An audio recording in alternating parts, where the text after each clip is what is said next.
说啊，你开的车几年啊？我的车今年36岁了，因为我们自己做文化资产好处嘛，所以一定要住老房子。我的房子今年90岁了，那车子36岁了，那老婆的话也，啊，我们的这个在工业文化这个概念不是只有在使用工业产品，而是你会很愿意投入在那个里面，它就是生活的一部分。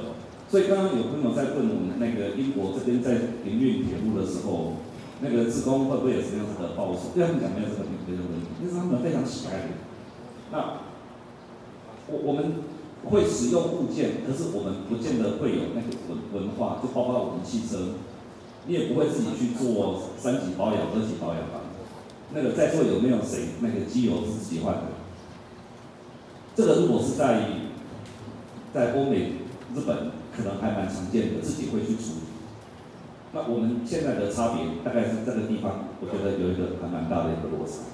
所以不管是汽车或者是我们的轨道的这个事业，这个在欧美他们非常多人的那个投入，而我们这边呢？我们使用这个东西，我们不会自己去处理。那这种情况之下，你不会觉得这个是我们大家一起的生活文化的一部分，那个就会落差。所以我们现在真正希望有一个糖铁做一个轨道的事业的一个新开始。那很重要是要让它成为生活里面的思考的一部分，包括从学校里面。那学校里面以前我听过那个日本有一个工业大学。机械系，他们长达几十年来的那个毕业制作只有一个，就是要做一个火车头。那个基本上所有的学生从大1到大4就非常努力去想，而且你要做的跟学长不一样。那最后那个火车头还能够自己走，所以那个本身就是一个非常综合性的，你要对所有的机械、材料、结构、动力等等都要非常的一个了解。那我们大概在座如果喜欢像我们这样看漫画你会看到日本非常多的漫画都在讲跟工业、跟产业相关的各式各样的事情。我认为有一套漫画是在讲那个老的那个各式各样的古老的那种古董车怎么样去做修复。那这个如果在一些像 Discovery 或者是那个国家地理频道里面，你也会看到很多有关于这种老的车子的修复。那这个在台湾几乎是不可能。我们连改装都很困难，所以这个用这个来讲，就是我们在工业文化这一块，这个如果没有一个丰厚的一个扎实的工业文化，那我们要再进一步再来发展，觉得会有很大的一个障碍。那这个过程里面，博物馆真的是应该扮演重要的角色。博物馆不只是典藏旧的东西，还能够进一步来推广这样的一个文化。那所以待会我们就来看我们那个法国的这个交通博物馆，他们怎么样子来营运，然后这个当然会体现整个法国他们丰厚的一个工业文化。那这一块大概是我们特别那个需要我们来好好来学习的。好，我们现在来欢迎那个法国的贵宾。Now we shall welcome to Rohan Jean-Paul, board member, Belvedere Transport Museum, France. Thank you. Et merci de me donner la parole. Juste sur la photo, c'est une ancienne photo et nous faisons également maintenant beaucoup plus attention à la fumée parce que la pollution n'est plus tellement admise par les populations, notamment dans les parties urbaines de notre ville. Alors la présentation que je vais faire se déroule en 3 parties. Nous allons, dans un premier temps, je vais vous présenter le chanteur touristique de Pithiviers, son histoire et son fonctionnement. Et ensuite, vous faire un rapide panorama des autres chanteurs touristiques français au travers de quelques données. Ensuite, je laisserai mes collègues Cyril vous présenter le parcours du Diema 185 dans le Pithiviers en France. Et enfin, nous terminerons par un petit film d'une dizaine de minutes qui a été tourné à l'occasion du 50e anniversaire du chemin de fer de Pithiviers en 2016.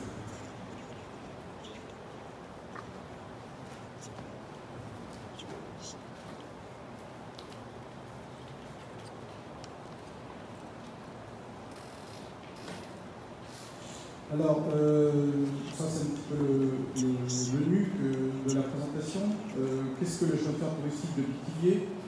Ensuite, je vais vous parler de la création et de la vie du tramway de Pithiviers à Toury, qui est la ligne historique sur laquelle nous nous appuyons. Sa fermeture et la création du chemin de fer touristique en 1966. La collection et le fonctionnement, vous allez voir un petit peu en image. Parler un petit peu des bénévoles et des projets de développement. L'environnement touristique, comment en fait se passent les animations et le développement du trafic de ce réseau et de l'environnement. Et puis la Fédération française des chemins de fer touristiques. Voilà.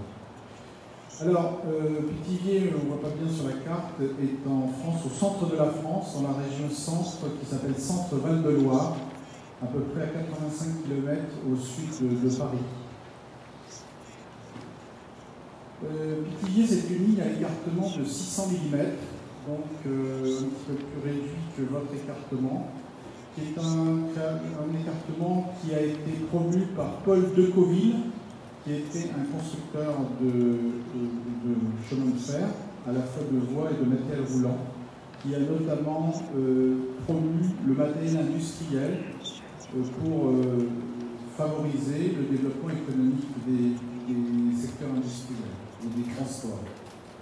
Pithiviers, c'est la première expérience en France d'un chemin de fer, d'une ligne de chemin de fer qui ferme au service commercial et qui est reprise par une association d'amateurs bénévoles pour établir un train touristique. 1966, donc vous voyez, ça fait déjà plus de 50 ans. Pithiviers a été adossé à un musée, c'est-à-dire que parallèlement à la ligne de chemin de fer qui va vous être décrite, nous avons une installation qui est un musée du chemin de fer, qui est consacré principalement à la visite des matériels roulants du chemin de fer qui ne roulent pas, en fait, qui sont exposés en état de présentation, ainsi que des collections d'objets ferroviaires, des lanternes à pétrole, des uniformes, voilà, des objets anciens qui rappellent l'histoire de ce chemin de fer, au travers d'une visite du musée qui prend environ 30 minutes et qui généralement précède le voyage en train. Donc c'est une visite en tout qui fait à peu près 1h30. Alors, le chemin de fer Pithiviers-Toury a été créé en 1892 par Paul Decoville, comme je l'ai dit, qui a construit et exploité ce réseau pendant, je crois, 7 à 8 ans. Et en fait, Paul Decoville était un très bon constructeur, mais un piètre exploitant. Et en fait, ça a été très vite un fiasco au niveau de l'exploitation. Et l'exploitation du réseau et son entretien ont été repris par une régie départementale du tramway de Pithiviers à Toury, c'est-à-dire en fait à l'époque les services de l'État, qui ont exploité ce réseau jusqu'à sa fermeture en 1964. Alors, spécifiquement, c'est un peu particulier. L'écartement de 600 mm est quand même très étroit. Et c'est en gros un des 3 réseaux français qui a été conçu à la fois pour du transport de voyageurs et du transport de marchandises. Il y avait les tramways de Calvados, il y avait les tramways de la Savoie, le tramway de Royan et Pithiviers-Toury. Tous les autres chemins de fer à voie étroite étaient principalement réservés au trafic marchandises, plutôt des voies ferrées industrielles. Donc c'est une histoire un peu particulière. Le chemin de fer de Pithiviers à Toury, il reliait 2 sucreries. Alors bien sûr, en France métropolitaine, c'est de la betterave qui sert à faire le sucre et non pas de la canne à sucre. Canne à sucre, dans les départements d'outre-mer, on en trouve, mais pas en Europe. Et donc, le chemin de fer, en fait, collectait les betteraves principalement sur l'ensemble de la ligne, sur des sites qu'on appelait des bascules. Et en fait, il desservait également des fermes pour apporter des engrais et des matières de l'agriculture. Et en fait, ces betteraves étaient collectées dans des trains comme celui-là, qui reliaient donc les campagnes vers les sucreries qui étaient situées, qui sont toujours situées, qui sont toujours ouvertes d'ailleurs, qui fonctionnent durant la saison d'hiver à Pithiviers et à Toury. Alors, la ligne principale faisait 32 km de Pithiviers à Toury, et au-delà de cette ligne principale, il y avait 80 km d'embranchement pour aller dans les champs, collecter les betteraves sur les bascules. Donc c'était quand même un réseau très important. Alors voilà quelques vues du tramway de Pithiviers-Toury à l'époque de son exploitation. Des voitures voyageurs, vous voyez, à écartement de 600 mm, qui sont quand même des voitures assez impressionnantes, qui malheureusement, ce type n'a pas pu être conservé, puisque le trafic voyageur de la ligne a cessé en 1951, et donc de 1951 jusqu'à la fermeture en 1964, seul le trafic marchandise a continué. Alors on voit en bas un train de betterave remorqué par une 040 KDL, qui est le même modèle qu'on a vu tout à l'heure sur le Wellsport and Landfair Railway, sauf qu'elle est à écartement de 600 mm. C'est le même modèle, Creek Locomotive, construite en 1944. Quelques autres vues. Un train de voyageurs au départ de Toury, donc c'est l'extrémité de la ligne. On voit des caténaires d'ailleurs sur la ligne principale, qui est la ligne Paris-Orléans. Donc ça c'est avant 1951. Et en bas, un autorail pétroléo-électrique. C'est un modèle unique, c'est un prototype qui a été construit par les établissements Henri Crochat à Paris, qui a été construit pour le tramway Pithiviers à Toury, qui a après eu d'autres exemplaires dérivés. Et en fait, ce type d'autorail a permis de redynamiser le trafic voyageur après la Première Guerre mondiale, parce que la concurrence routière, le développement des autocars concurrençait fortement le chemin de fer, et les trains à vapeur étaient trop lents, trop coûteux, et l'introduction de ces autorails a permis de redynamiser le chemin de fer, les chemins de fer dans les campagnes. Ce autorail existe toujours, fonctionne toujours, et je l'ai même conduit le 16 septembre dernier lors des Journées du patrimoine, c'est un vrai plaisir. Une gravure qui vous montre un train de betterave, une aquarelle, qui est plutôt colorée. Voilà, donc en 1964, les deux sucreries décident de ne plus utiliser le chemin de fer, jugé désuet et pas assez performant, et donc utilisent des camions pour transporter les betteraves. Donc c'est la mort du tramway Pithiviers à Toury, puisque c'était son unique, quasiment son unique client, ses uniques clients.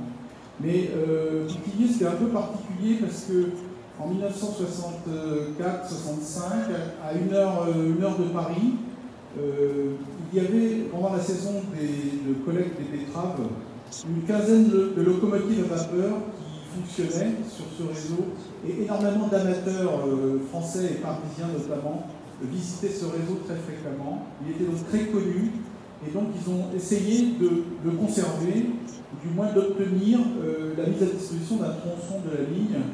Donc 3 km 200 ont pu être conservés jusqu'à la première voie d'évitement pour pouvoir créer un chemin de fer touristique, une notion totalement nouvelle à l'époque. C'était donc la première expérience. Donc dans notre collection du chemin de fer touristique de Pithiviers aujourd'hui, nous avons, alors ça peut varier un tout petit peu, mais 11 locomotives à vapeur. On a donc, alors elles ne sont pas toutes en état de marche, on essaie d'en maintenir 3 ou 4 en permanence en état de fonctionnement pour pouvoir faire des animations. On a la plus ancienne, on verra, la 020 Schneider de 1870, et la plus récente, la 040 KDL qu'on a vu tout à l'heure, de 1944. Nous avons 3 engins diesel, il y en a 4, même j'en ai 3, mais c'est une erreur. Il y a 2 Linder, un locotracteur campagne et le Diema 185. L'autorail de pétroléo-électrique qu'on a vu tout à l'heure, on va le revoir en photo. Nous avons 9 voitures voyageurs et nous avons pas mal de wagons qui ont été remis en état de fonctionnement. La longueur maintenant, la ligne a été légèrement prolongée pour atteindre 4 km dans un site qui est une base de plein air en fait, arborée. Et on a une boucle au terminus qui permet soit de retourner les trains, soit de faire des animations sur la ligne. Alors quelques photos de cette ligne. Alors la ligne, la particularité de cette ligne, c'est qu'elle est en accotement de route. C'est-à-dire qu'en fait, à l'origine, elle était au bord de la route et le trafic routier était beaucoup moins important que maintenant, ça ne posait pas de problème. Maintenant, c'est un petit peu compliqué. La route a été heureusement déplacée de la plateforme et donc on a un écart pour la sécurité. Au milieu de la ligne, on a une voie d'évitement qui est à peu près à 2 km de chaque terminus qui permet de se croiser et qui permet de faire un départ toutes les 30 minutes si nécessaire. Donc là, on a un train à vapeur, l'autorail qu'on a vu tout à l'heure, et puis un autocar ancien qui fait de l'animation ce jour de fête. Voilà la locomotive Schneider de 1870 qu'on est en train de remettre en état de marche puisqu'elle va avoir 150 ans en 2020 et on compte bien fêter l'événement avec une voiturette d'inspection qui servait au directeur d'usine à visiter leur usine. Donc on a vraiment disons des matériels assez intéressants dans un milieu qui est assez industriel comme vous voyez puisqu'il y a une gare ferroviaire derrière.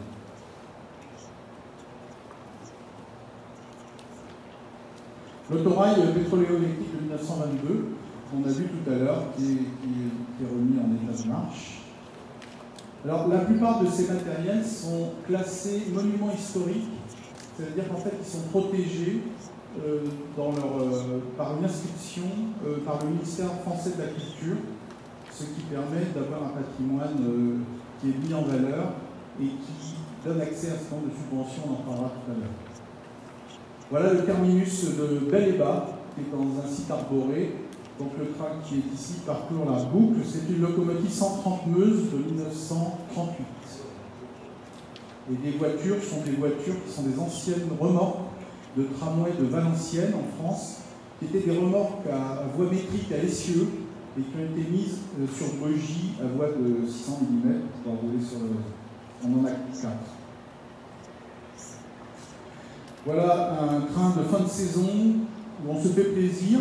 La première, c'est la fameuse locomotive KDL qu'on a vue tout à l'heure, la plus récente. Derrière, la locomotive Meuse. Derrière, on va le revoir, je crois, c'est une 030 Blondisson. Et puis l'autorail, donc c'est sur la voie d'évitement au milieu de la ligne. Alors, on a également des locotracteurs diesel, je vous en ai parlé.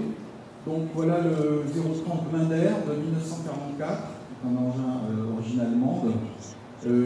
L'été, c'est une région où il y a beaucoup de céréales et de blé, et donc on a des risques d'incendie importants. On ne peut pas rouler avec la locomotive à vapeur pendant les mois de juillet et août, parce que il y a trop de risques. Donc on roule en locotracteur en traction diesel, on utilise notamment soit engin ou le Diema ou l'autre. Et on a, vous voyez, derrière des voitures ouvertes, type baladeuse, qui permettent de voyager en plein air un petit peu, mais avec un certain confort et une sécurité. Voilà quelques vues du chemin de fer touristique. À gauche, c'est une 040 Deutsche Feldbahn de 1917. C'est des exemplaires qui ont beaucoup roulé sur les réseaux industriels. En bas à droite, c'est une 031 de Deauville de 1903. Et puis le locomoteur Diema qui tire un train dans la campagne en bas à gauche. Bon, l'équipe de volontaires, en fait, on n'a pas de salariés dans notre association. On n'a que des bénévoles. Donc les bénévoles exploitent et entretiennent le train touristique et les installations. On a des cheminots et des non-cheminots. Donc il y a quelques cheminots professionnels et puis beaucoup de non-cheminots passionnés. Alors pour anticiper une question qui avait été posée tout à l'heure, il n'y a pas de rémunération ou de primes qui sont accordées. On essaie d'inviter les bénévoles une fois par an à un repas, mais ils trouvent leur satisfaction dans la participation aux activités. Donc le musée et le chemin de fer sont ouverts 50 jours par an, du mois d'avril au mois de septembre. Et on transporte à peu près 5000 visiteurs, 5000 voyageurs par an. La clé du succès, c'est des animations. On anticipe peut-être sur un débat qui aura lieu tout à l'heure. Il faut sans arrêt renouveler les animations, créer des événements. Alors les trains d'Halloween, les trains du Père Noël, les trains de Pâques ou des festivals. c'est ça qui attire les gens, c'est ça qui attire la presse, qui fait parler de nous et qui fait venir du monde. Facebook, Twitter, etc. aussi, obligés de passer par les réseaux sociaux pour faire la promotion. Là, on voit les bénévoles en train d'entretenir la voie ferrée, de remplacer des traverses. Alors, sur le plan touristique, Pithiviers n'est pas une place touristique. Vous avez vu l'environnement, on est dans des champs, on est dans de l'agricole. Par contre, on n'est pas très loin des châteaux de la Loire. Et donc, on a la ville d'Orléans, à peu près à 50 km, qui attire beaucoup de touristes. On a quand même des petits musées, des centres d'intérêt autour de Pithiviers. Donc, comme je l'ai dit, il faut créer de l'animation. Mais en fait, l'idée, c'est de faire des circuits de développement pour les touristes. C'est-à-dire que, vous voyez, la visite fait 1h30. Il faut compléter par une ou deux autres visites pour attirer les gens et qui restent, qui prennent le temps de se déplacer dans la région pour venir nous visiter. Nous ne recevons pas de subventions pour exploiter. L'exploitation et l'entretien courant sont autofinancés par les recettes des visiteurs. On a un budget d'environ 50 000 € par an. Et en fait, les seules subventions que nous recevons, ce sont sur les matériels classés monuments historiques quand on fait des grosses rénovations. Par exemple, des travaux de chaudière importants pour les locomotives à vapeur qui coûtent cher. Et là, si elles sont classées, on a accès à un système de subvention au titre de la conservation du patrimoine. De même, j'ai oublié de le noter, mais la voie ferrée appartient au département, c'est-à-dire à les services déconcentrés de l'État. Et de fait, depuis cette année, après une bataille de 5 ans, les travaux de renouvellement de la voie ferrée sont pris en charge par le département, puisqu'elle lui appartient. Et donc, les travaux commencent d'ailleurs cette année jusqu'au mois de mars. Voilà, une vue de Pithiviers, et notamment une magnifique église. C'est un environnement très, très patrimonial, mais en dehors de ça, en dehors de la ville, le lieu n'est pas extrêmement touristique. Le chemin de fer a été créé par une opportunité de cette ligne ferroviaire qui fermait. En fait. Sinon, je dirais, on l'aurait mis ailleurs. Mais de fait, il est là et il y reste. Voilà, on va continuer la présentation un petit peu tout à l'heure. Un mot sur la Fédération des chemins de fer touristiques pour vous montrer qu'il n'y a pas que Pithiviers en France. Et il y a d'autres exploitations qui présentent un intérêt. Alors ces exploitations, elles sont un petit peu à voie étroite, 600 mm, des fois 500. Et elles sont beaucoup en voie métrique, 1000 en France, et puis en voie standard, 1435. Alors c'est soit des lignes du réseau ferré national, soit des lignes d'anciennes lignes qui ont été conservées. Voilà, mais en France, on a quand même un certain nombre de réseaux un peu partout. Et les ronds correspondent à la taille du nombre de voyageurs transportés. Bon, quelques vues, c'est écrit un peu petit, quelques vues de ces lignes. Alors, les chiffres clés, on a à peu près 100 lignes touristiques en France.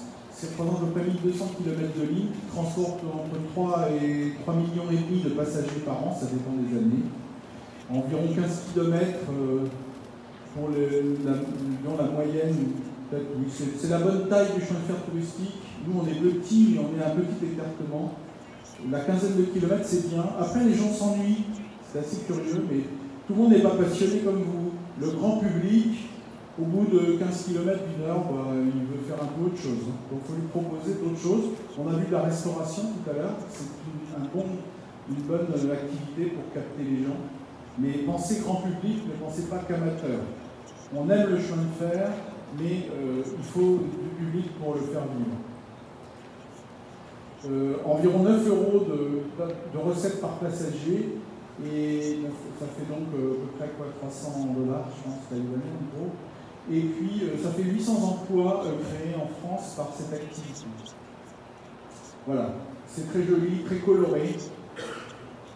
Donc je vais passer la parole à Cyril pour qu'il vous présente le DIEMA, son parcours, vous verrez. Et puis à la fin, on vous présentera un petit film sur Pithiviers.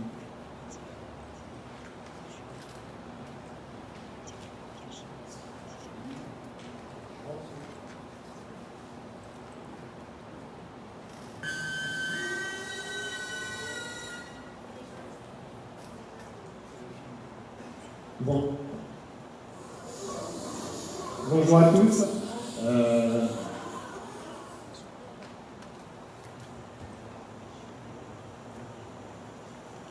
Je vais vous parler de l'historique de la nouvelle vie du DIMA 185 depuis qu'il est arrivé en France jusqu'à maintenant au musée des transports de Pithiviers. Donc en 2005, nous avons eu l'information suite à la multiple communication de nos amis anglais sur l'acquisition de leur nouveau locotracteur. Donc, nous étions un petit peu envieux comme des enfants d'avoir le même jouet à la maison. Donc on leur a rendu visite pour pouvoir inspecter le locotracteur. C'est eux qui nous ont dit qu'il y avait la possibilité d'en acquérir éventuellement un auprès de la Taiwan Sugar Corporation. Donc nous avons pris contact avec la société grâce à un membre du chemin de fer anglais. Et nous avons réussi à acheter le DIMA 185 qui était en service à la sucrerie de Chanois. Donc il a été transporté en France depuis Taïwan par container flat, comme son frère le 175. Donc avec le transport par camion jusqu'au port de Kaohsiung et jusqu'au port français de Marseille, sur la mer de Méditerranée, où là, il est arrivé jusqu'à l'atelier, on va dire, de stockage pour faire les quelques réparations nécessaires pour qu'il puisse démarrer sa seconde vie en France.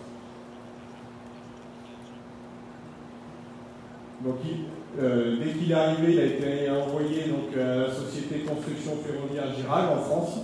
C'est une société qui réalise la construction, rénovation, modernisation de matériel ferroviaire, qui est spécialisée dans la voie étroite, donc aussi bien pour des locomotives, des voitures de passagers, des wagons de marchandises, des pièces éventuelles, pour usage touristique ou industriel. Donc la rénovation a commencé, une rénovation, on va dire, générale, donc avec la remise en peinture, la vérification de toutes les fonctions, que le moteur fonctionne bien, qu'il n'y a pas de problème mécanique.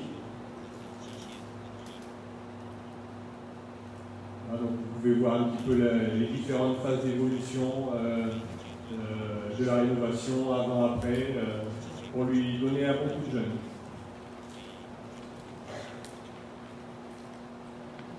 Alors, à la différence de nos amis anglais et de vos réseaux sucriers, comme le disait tout à l'heure, en France, il n'y a pas d'écartement de 762 mm. Nous n'avons que la voie de 600 mm. Lors de la rénovation, nous avons procédé à la modification de l'écartement de voie pour qu'il puisse rouler sur les voies de 600 mm.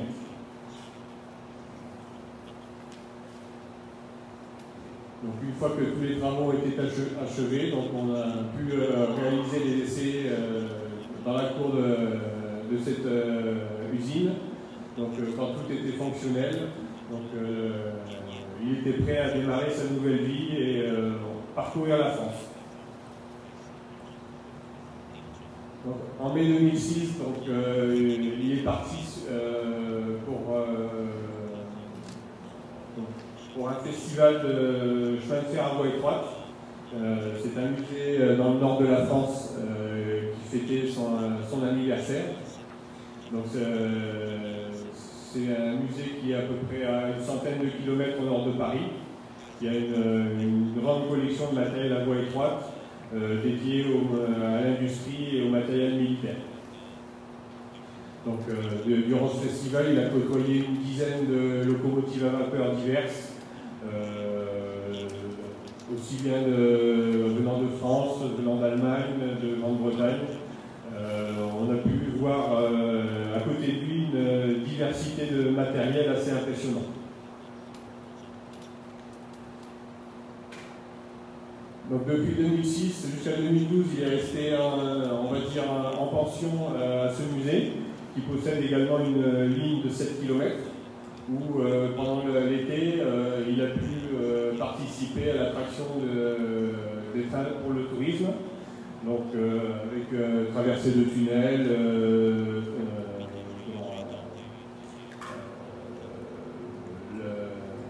avec un paysage assez plus diversifié qu'à Pithiviers, pour le bonheur, on va dire, des touristes qui venaient visiter cette région. Donc, en 2012, il a été transféré pour rejoindre un parc de loisirs sur le Creusot, en Bourgogne, où malheureusement il n'a pas pu circuler, on va dire, de manière intensive. Le problème majeur était que le tracé de la voie avait des rayons de courbure très serrés, donc c'était très difficile pour lui de franchir ces courbes.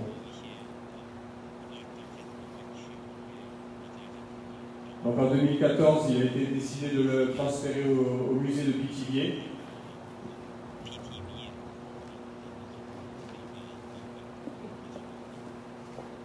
En octobre 2015, donc, le musée de Pithiviers avait été choisi pour organiser des rencontres internationales de voie étroite.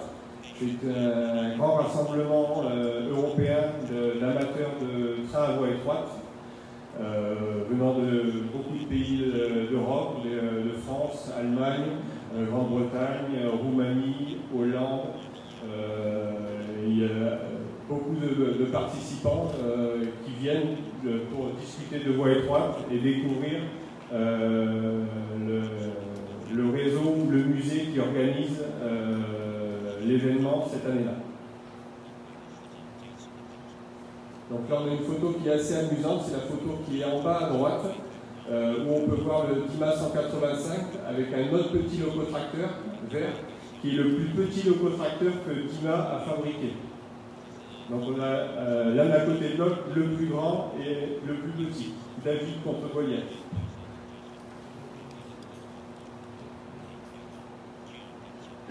Donc en juin 2016, c'était les 50 ans du musée de Pithiviers, où il a participé activement aux festivités avec d'autres locomotives invitées. Là également, il y avait environ une dizaine de locomotives au total qui parcouraient l'ensemble de la ligne avec la possibilité de voir de beaux trains et beaucoup d'animations.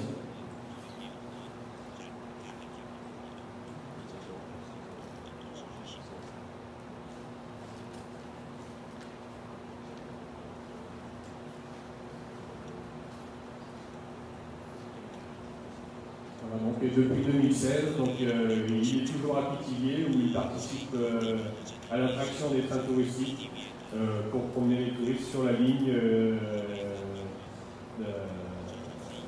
quand les locomotives à vapeur ne sont pas en service.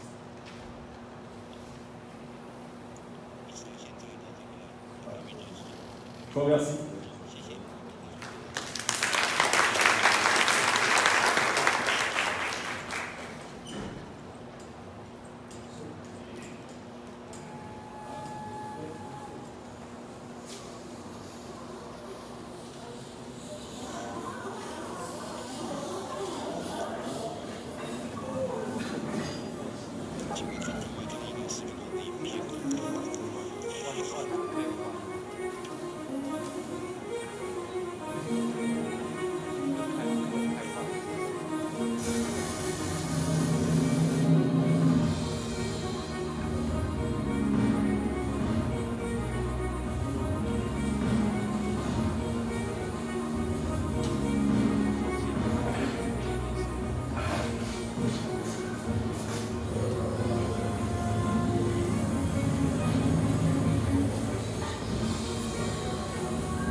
On va rappeler le motif de l'événement. En 1965, tramway de Pithiviers fermé est une poignée de bénévoles se regrouper au sein de la presse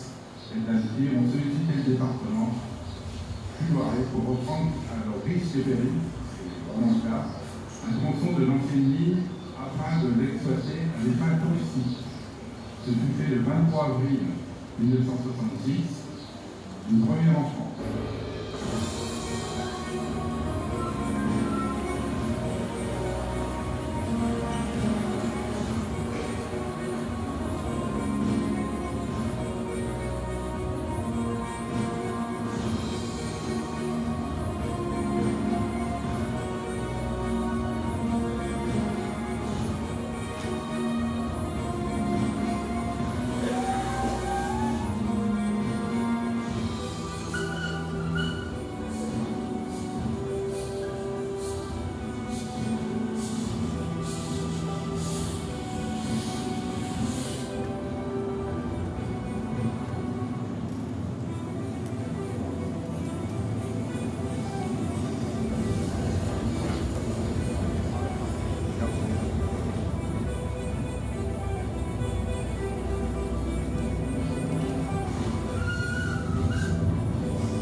们给个掌声好不好？